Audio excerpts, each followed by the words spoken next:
הפתעת השנה הגיעה אלינו במים מוגבל. לרוכבים שבינינו שרוצים לקרוע את השטח ולא לקרוע את הכיס, זה האופניים.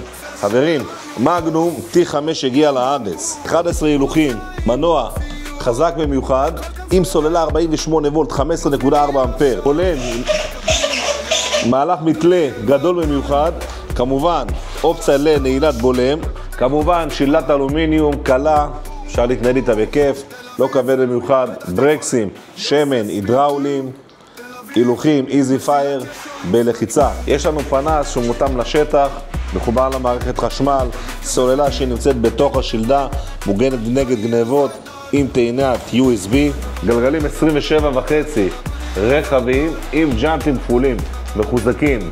כמובן גם יש לנו פה קרנק אלומיניום, כיסא נוח במיוחד, ג'לי. חברים, כפי שאתם יודעים, מגנום מביאים מלאי מאוד מצומצם, כי זה נישה מאוד קטנה בארץ.